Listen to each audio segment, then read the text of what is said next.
No domingo, 7 de dezembro de 2003, Daniel Morcombe, de 13 anos, saiu de casa e foi em direção a um ponto de ônibus localizado a poucos metros de onde morava.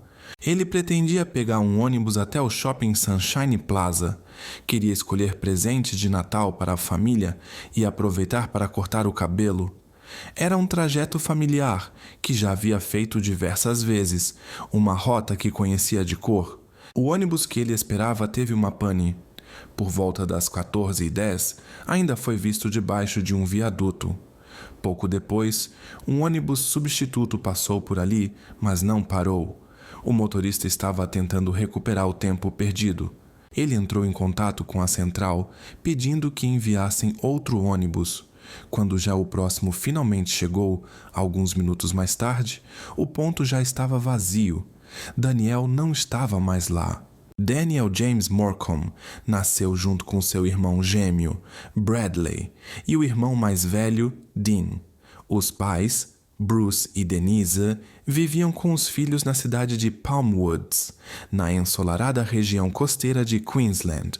O pai lembrava que Daniel, desde pequeno, era gentil e atencioso com todos à sua volta. Tinha um jeito tímido, especialmente com desconhecidos, mas dentro de casa, entre os seus, irradiava alegria e energia. Era educado, pontual e obediente. Assim o conheciam os mais próximos. Amava a natureza, os animais e brincar com os irmãos. Seu sonho era, quando crescesse, trabalhar ajudando os animais. A vida na família Morcombe era simples e tranquila.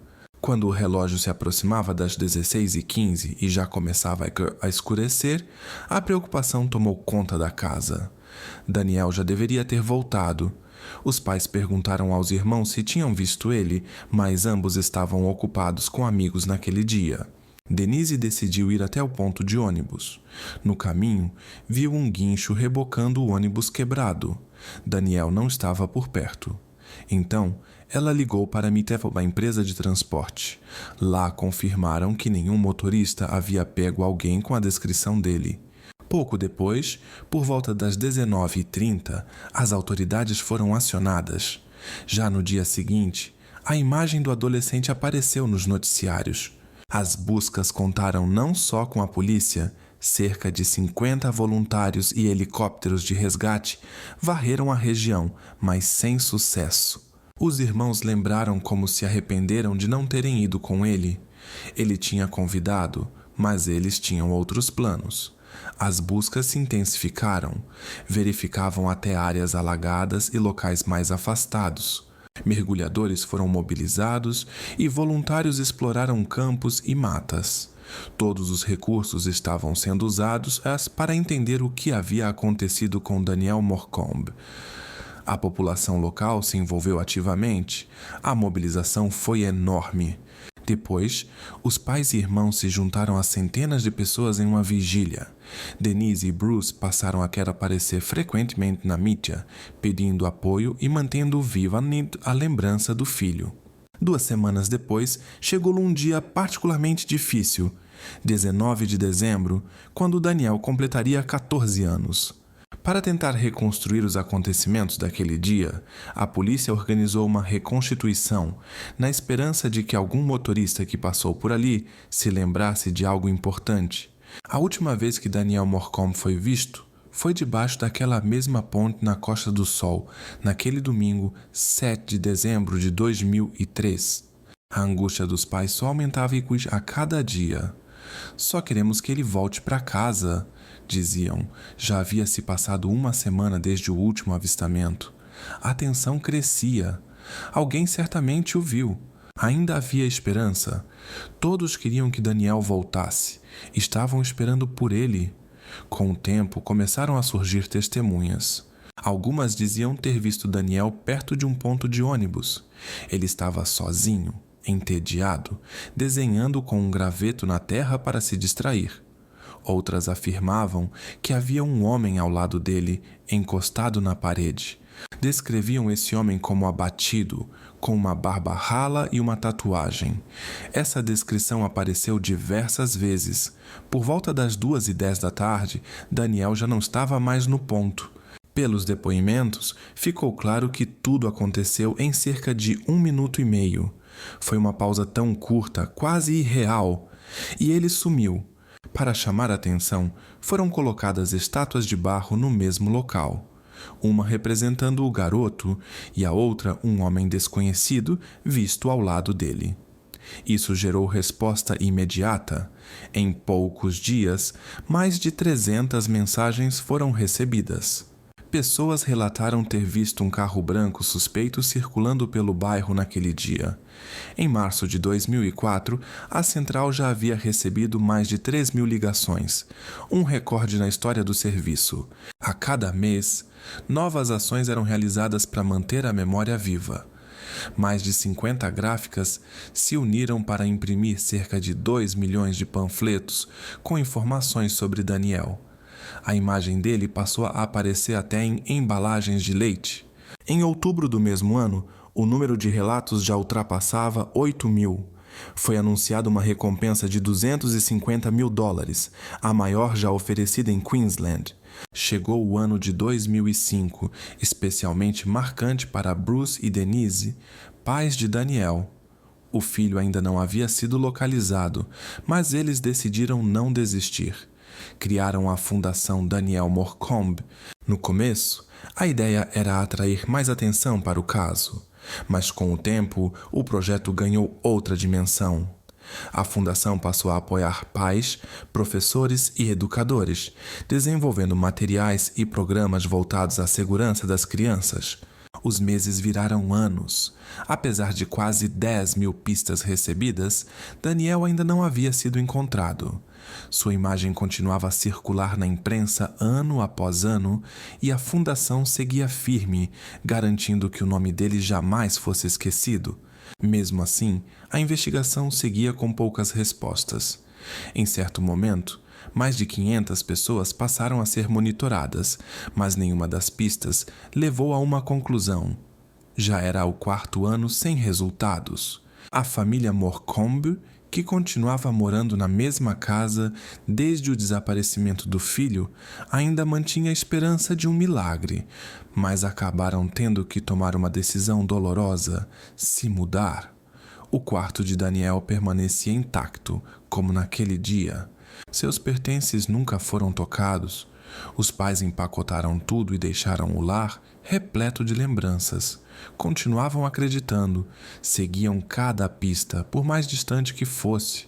Bruce chegou a fazer suas próprias investigações. Conversava com pessoas que talvez soubessem de algo, mas, na maioria das vezes, isso não levava a lugar nenhum. Algumas pistas, inclusive, eram brincadeiras de mau gosto ou enganos. A cada dia, o medo crescia.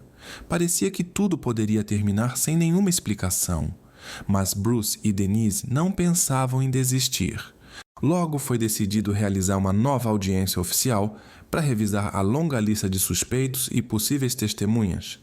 O pedido foi aprovado. Foram convocados para prestar depoimento o motorista do ônibus, que na época não parou, assim como pessoas que disseram ter visto um estranho nas proximidades de Daniel. Outros indivíduos já mencionados na investigação também foram chamados. Um enorme volume de documentos foi entregue ao tribunal, milhares de páginas do inquérito. Naquela altura, infelizmente, as autoridades já trabalhavam com a hipótese de que algo havia acontecido com Daniel logo após seu desaparecimento, e os investigadores passaram a buscar vestígios dele, e não mais por sua presença viva. Entre aqueles que prestariam depoimento sob juramento, estava Brett Peter Cowan, com 41 anos e pai de 3 filhos.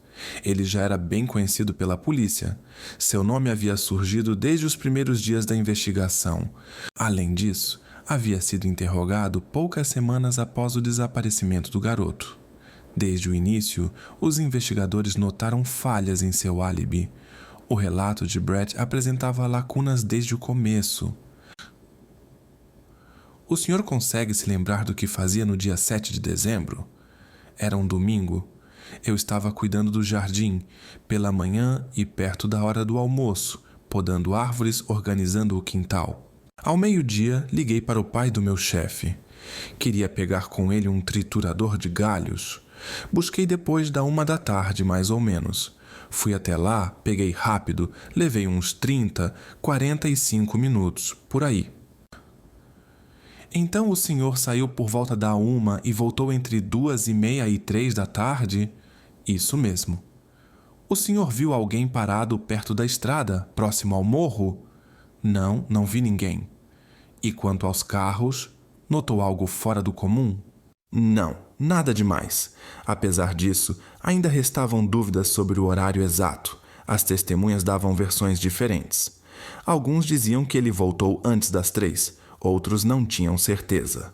Os investigadores tentavam entender se havia uma janela de tempo que explicasse essas inconsistências. Brett não apenas esteve na região no horário crucial, como também carregava um histórico bastante preocupante. Seu passado incluía diversos episódios graves relacionados a comportamentos perigosos com menores de idade. Mesmo assim, em certo momento, o foco da investigação se voltou para outro homem com antecedentes parecidos, Douglas Jackway. Mas quando Brett finalmente apareceu no tribunal, os pais de Daniel, Bruce e Denise, tiveram uma reação intensa. Denise virou-se para o marido e disse baixinho: "É ele, tenho certeza." Durante o interrogatório, começaram a surgir respostas cada vez mais desconcertantes por parte de Brett. Um dos momentos mais chocantes, segundo Denise, foi quando ele declarou que não poderia estar envolvido no desaparecimento do garoto porque gostava de crianças mais novas e Daniel já era mais velho. No julgamento, também vieram à tona detalhes do passado dele. Em 1987, em Brisbane, um menino de 7 anos chamado Tim passou por uma situação traumática. Isso ocorreu em um centro infantil onde o jovem Brett, com 18 anos na época, trabalhava. Em certo momento, ele tentou convencer Tim a entrar com ele no banheiro, mas o menino recusou. Foi então que Brett agiu de forma ousada. Arrastou-o no garoto à força para uma das cabines. Lá dentro, aconteceu algo que ninguém gostaria de imaginar. Tudo terminou com ameaças. Ele pressionou o pescoço do menino e prometeu que iria se vingar caso ele contasse a alguém. Tudo isso só teve fim quando uma das funcionárias do centro infantil chamou alto pelo nome de Tim. Ele tem certeza, se ela não tivesse aparecido naquele momento, tudo poderia ter terminado de forma muito pior. Tim conta que, embora tenha saído fisicamente daquele pesadelo, uma parte dele parece ter ficado lá, como se Brett tivesse levado algo muito importante. Depois do ocorrido, Brett foi detido, mas logo libertado sob fiança e desapareceu. Ele foi procurado por 2 anos, até ser localizado em Nova Gales do Sul. Apesar de tudo o que passou, o jovem Tim encontrou forças para enfrentá-lo no tribunal. Lembrava como Brett simplesmente se sentava e sorria, como se tudo aquilo fosse um tipo de brincadeira. No fim, o tribunal o condenou a 2 anos, mas ele passou menos de 1 atrás das grades. Mais tarde, Brett se mudou para Darwin. Lá, dizia a todos que havia se transformado em outra pessoa, que havia encontrado a fé e iniciado uma nova vida. Mas, pouco tempo depois, algo terrível voltou a acontecer. Ele atacou outro menor. O menino desapareceu de um conjunto habitacional e, mais tarde, foi encontrado em um carro abandonado em estado extremamente delicado. Apesar de tudo, conseguiu sair do veículo e caminhar até um posto de gasolina próximo. Tinha a clavícula fraturada, um pulmão ferido e seus olhos apresentavam um sangramento intenso por falta de oxigênio. Brett foi capturado novamente. Desta vez recebeu uma sentença de 7 anos, mas cumpriu apenas 4. Mais tarde, soube-se que Peter Cowan, o verdadeiro nome de Brett, havia passado por avaliações psicológicas. Um dos especialistas o descreveu como um mentiroso compulsivo com sinais de um transtorno que impede quase totalmente a empatia com os outros.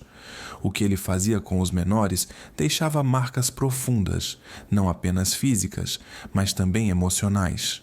E ficava claro, tudo aquilo poderia se repetir. Quando ele foi a julgamento pelo caso de Daniel e as audiências estavam chegando ao fim, Brett olhou nos olhos dos pais do rapaz e declarou: "Não tenho nada a ver com o desaparecimento de Daniel. Absolutamente nada." Após essa declaração e com a chegada de um novo grupo de investigadores, o caso ganhou força novamente. Foi iniciada uma operação secreta e complexa que durou 4 meses. O objetivo era descobrir se Brett realmente tinha ligação com o desaparecimento de Daniel. Ele recebeu o codinome P7. Foi usada uma técnica conhecida como o Senhor Grande. Trata-se de uma metodologia em que policiais infiltrados criam uma organização criminosa fictícia para ganhar a confiança do suspeito. Quando ele já se sente parte da gangue, é convidado a conhecer o chefe, um líder inventado. Na verdade, trata-se de um investigador experiente que propõe um avanço dentro do grupo se o suspeito passar por uma espécie de entrevista. E é nesse momento que, muitas vezes, eles começam a falar. Um dos agentes conheceu Brett em um voo com destino a Perth. Se apresentou como membro de uma organização poderosa e convidou Brett a entrar no esquema, prometendo muito dinheiro. Brett se mostrou interessado imediatamente. Ao longo de vários meses, foi sendo inserido cada vez mais fundo na rede fictícia. Participava de tarefas, fazia negociações, cobrava dívidas, comprava e revendia armamentos, até que, finalmente, foi avisado. Estava pronto para conhecer o chefão. Esse profissional era, sem dúvida, um verdadeiro especialista em obter confissões. As câmeras no quarto de hotel já estavam ligadas, e logo a longa conversa começou. Ninguém esperava que Brett fosse falar tão rapidamente. "Eu pensei muito sobre tudo isso", começou ele. "Acho que era isso que esperavam de mim, e algo veio à tona.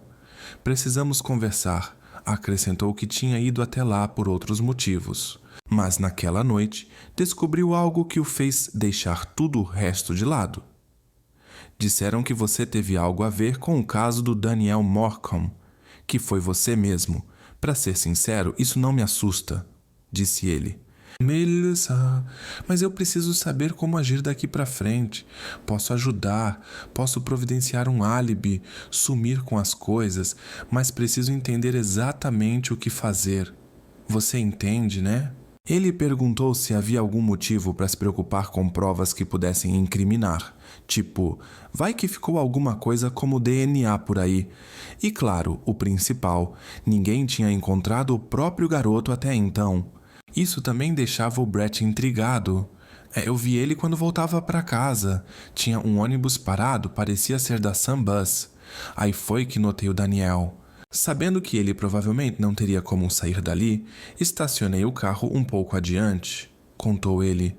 Fiquei parado ali, como se estivesse esperando também, observando, para garantir que não tinha ninguém por perto. Quando um segundo ônibus passou, Brett decidiu que era a hora. Levou o garoto para longe, algo em torno de meia hora de viagem, rumo a uma fazenda antiga e abandonada. Mais tarde, o pai de Daniel diria que o filho provavelmente percebeu logo que estava em perigo, principalmente quando a estrada foi ficando mais estreita e o lugar mais isolado. A mãe contaria que, quando ele era pequeno, tinha medo à noite e dormia no chão ao lado da cama deles. Brett parou em uma das casas, levou Daniel para dentro. "Eu conhecia aquele lugar", disse ele. "Só escondi ele debaixo de uns arbustos e voltei depois para resolver tudo direito." Quando perguntaram o que tinha acontecido dentro da casa, ele respondeu rápido: "Nada. Aconteceu. Ele ficou assustado, eu também. E simplesmente segurei ele pelo pescoço. Quanto tempo durou tudo?" Ele não disse com exatidão, mas segundo a polícia e especialistas, tudo teria acontecido na primeira hora após o desaparecimento do jovem. Depois disso, conforme confessou Brett, ele levou Daniel por uma encosta e jogou os pertences dele em um riacho ali perto. Quando terminou seu relato, os agentes disfarçados o convenceram a mostrar o local exato. Sob o pretexto de que iriam ajudá-lo a eliminar qualquer coisa que pudesse expor a verdade, seguiram com ele para um lugar cerca de 70 quilômetros ao norte de Brisbane. A polícia, escondida no mato, esperava com paciência enquanto Brett se aprofundava na vegetação. Aquele era o momento que a equipe havia preparado por muito tempo. Polícia! Fica aí mesmo, Brett. Não se mexe. Só fica parado. Brett Cowan, Steve Blanchard, detetive sênior do setor de investigação de Brisbane. Você conhece o Ross Hutton, né? Sunshine Coast, CLB. Não conheço. Não conhece? Tá bom. Brett, estamos conduzindo uma investigação sobre o desaparecimento e falecimento do Daniel Morecambe. Sim. Você sabe que já conversamos sobre isso com você antes? Sei.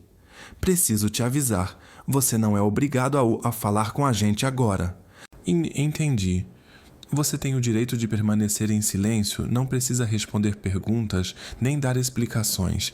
Entendeu? Sim. Então só me fala que tô detido, é isso? Ainda não. Só se você concordar em ficar e conversar com a gente. Asa, não, vocês só querem me prender. Tudo bem. Você está detido em conexão com o caso do Daniel Morecambe. Beleza. Então agora estou oficialmente envolvido no caso do Daniel Morecambe. Brett foi levado sob custódia. Foi formalmente acusado de sequestro, privação de liberdade, conduta imprópria com menor e interferência em processo relacionado a vestígios. Passou-se uma semana até que, na área indicada por Brett, os investigadores encontraram um par de tênis. Logo em seguida, foram localizados um short, um cinto e uma peça íntima bastante danificada. Mais tarde, no mesmo local, surgiram 3 fragmentos de ossos. Através da análise do DNA, coletado de uma escova de dentes de Daniel, foi possível confirmar que os achados estavam, de fato, relacionados a ele. Boa noite. Depois de quase 8 anos de buscas, a polícia confirmou: os vestígios pertencem ao adolescente Daniel Morecambe.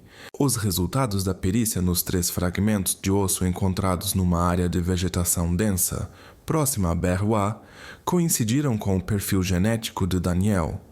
Diretamente do local dos acontecimentos, fala a repórter Amanda Abate. Amanda, como a família Morecambe está lidando com essa notícia? Sharon, eles passaram o dia rodeados pelos mais próximos, tentando absorver o que ouviram. Por volta das 8 da noite, especialistas do laboratório em Adelaide confirmaram: os vestígios localizados pertenciam mesmo a Daniel. As buscas completas duraram 3 meses. No final, foram descobertos 17 fragmentos ósseos. Ainda levaria mais um ano até que a família recebesse autorização oficial para organizar a despedida. Isso aconteceu quase 9 anos após o desaparecimento. Mais de 2.000 pessoas participaram da cerimônia. A comunidade local compareceu em peso para prestar solidariedade e demonstrar carinho. O caso de Daniel Morecambe se transformou numa das maiores investigações da história de Queensland e, infelizmente, teve um desfecho doloroso. O nome de Brett Peter Cowan permaneceu em sigilo por muito tempo. Mas, após um pedido feito pelos pais de Daniel, a justiça suspendeu a restrição. Bruce, o pai de Daniel, declarou que, desde a prisão de Brett, tudo passou a fazer sentido. Ele já se destacava desde os primeiros interrogatórios, e isso por causa de seu histórico. Eu percebi na hora que era ele. Estava tudo simples demais, recordou Bruce. A explicação dele era inconsistente, e o passado como um livro aberto. Os investigadores que lidaram com ele no início perceberam falhas em seu álibi, mas por algum motivo aquilo não foi adiante. Brett Peter Cowan negou envolvimento no desaparecimento de Daniel Morecambe. O julgamento durou 1 mês, com depoimentos de 116 testemunhas e mais de 200 evidências apresentadas. O próprio Brett optou por não se manifestar e seguiu alegando inocência. Passaram-se mais de 10 anos desde a tragédia até que o júri finalmente anunciasse seu veredito. No dia 14 de março de 2014, ele foi considerado o culpado em todas as acusações. A justiça o condenou à prisão perpétua, com possibilidade de revisão apenas após 20 anos. No momento da leitura da sentença, ele não demonstrou nenhuma reação, algo que pouco surpreendeu. Essa decisão marcou o encerramento da maior operação policial da história de Queensland e a mais extensa busca por desaparecidos da Austrália até então. Para a família Morcombe, que perdeu um filho e um irmão, essa sentença representou ao menos um pequeno alívio. Eles conseguiram justiça, como haviam prometido. Foi a confissão feita por Cowan sob disfarce, durante interações com pessoas que fingiam ser parte de um grupo criminoso, que virou o jogo. A operação durou mais de 4 meses e começou logo após ele embarcar em um voo saindo de Perth, voltando de um interrogatório ligado a uma investigação anterior, no ano de 2011. Ele se vangloriava diante dos novos amigos de que a polícia nunca conseguiu provar nada. Mal sabia ele que cada palavra estava sendo gravada. O júri não acreditou na versão de que a confissão teria sido inventada e que o verdadeiro responsável seria outro homem com histórico complicado. Eles aceitaram que tudo aconteceu numa estrada deserta, onde ele avistou Daniel, o atraiu para um local isolado e cometeu algo irreversível.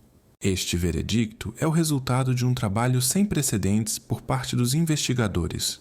Mais de 10.000 depoimentos foram colhidos e em determinado momento havia mais de 500 pessoas na lista de suspeitos.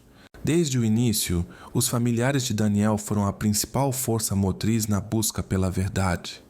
Todos os dias, eles viviam com a dor de lembrar daquele jovem de camiseta vermelha que nunca voltou para casa. A mãe de Daniel, Denise, contou que, no momento em que o veredicto foi anunciado, lembrou-se da promessa que fez ao filho: lutar por justiça. Sentiu um imenso alívio. Havia cumprido sua palavra. A primeira coisa que quis fazer foi ir até onde ele não está mais e dizer: "Nós não falhamos com você." Brett tentou recorrer da sentença, mas todas as suas tentativas foram negadas. E agora uma notícia recente. A Suprema Corte em Brisbane rejeitou de forma definitiva o pedido de reavaliação do caso. Isso significa que ele permanecerá privado de liberdade pelo resto da vida por causa do que ocorreu na Costa do Sol em 2003. Ele já havia recorrido ao Tribunal Estadual, mas também recebeu uma negativa. Aquela foi sua última chance. Assim como muitos outros, os que o cercavam na unidade prisional também não demonstravam simpatia por ele. Durante o tempo de reclusão, ele foi alvo de agressões mais de uma vez. Em uma ocasião, outro detento despejou água fervente sobre ele, causando danos sérios. Em outra, ele sofreu ferimentos após um ataque dentro de uma área de segurança máxima. Cowan sabia que, ali dentro, não era apenas mais um preso. Os demais condenados falavam abertamente que, caso tivessem oportunidade, iriam acertar as contas com ele por causa da história ligada a Daniel Morcombe e outros episódios perturbadores do passado. A família Morcombe optou por não comentar esse episódio, mas em uma de suas últimas entrevistas, Denise declarou: "Espero que sua vida seja de solidão e sem calor humano." Atualmente, ele está detido no Centro de Custódia de Wollaston. Um dos funcionários relatou que Cowan se comporta de maneira educada, não por respeito, mas porque sabe que somente os agentes penitenciários podem conter a hostilidade dos demais. Durante quase 10 anos, Bruce e Denise dedicaram suas vidas à busca por respostas e a ações em benefício de outras pessoas. Denise contou que apenas depois que Brett foi condenado, conseguiu pela primeira vez parar, olhar os pertences de Daniel e lidar com o que vinha adiando há tanto tempo. A história de Daniel impactou o país inteiro e marcou um ponto de virada nas discussões sobre segurança infantil na Austrália. A perseverança e a força interior de seus pais inspiraram muita gente.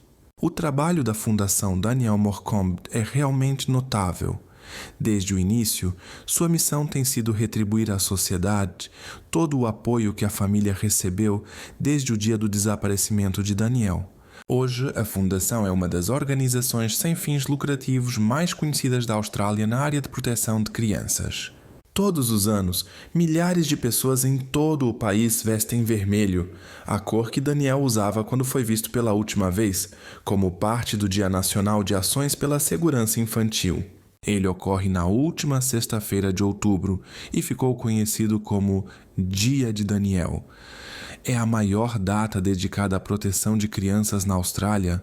A abertura é feita com uma caminhada simbólica de 4 quilômetros, exatamente a distância que Daniel não conseguiu percorrer para chegar em casa. Pais, responsáveis e educadores são incentivados a conversar com as crianças sobre segurança pessoal, enquanto escolas, creches, empresas e comunidades inteiras se unem para reforçar uma mensagem clara: proteger as crianças é dever de todos. Bruce e Denise também se encontraram com Tim, o primeiro a ter passado por uma situação difícil com Brett, para lhe dizer pessoalmente: Brett não poderá mais fazer mal a ninguém. Bradley, irmão gêmeo de Daniel, emocionou a todos no seu casamento ao carregar fotos em homenagem ao irmão ausente. Dessa forma, ele também fez parte desse dia tão importante. Mais tarde, Bradley teve um filho, e o nome do meio da criança é Daniel. O irmão mais velho de Dean também se tornou pai. A filha dele nasceu exatamente no mesmo dia em que o país celebrava o Dia de Daniel. Todo Natal, a família deixa um lugar vazio à mesa e coloca uma foto de Daniel ao lado. Eles fazem questão de manter o nome dele presente, ajudando outras pessoas e garantindo que nunca seja esquecido.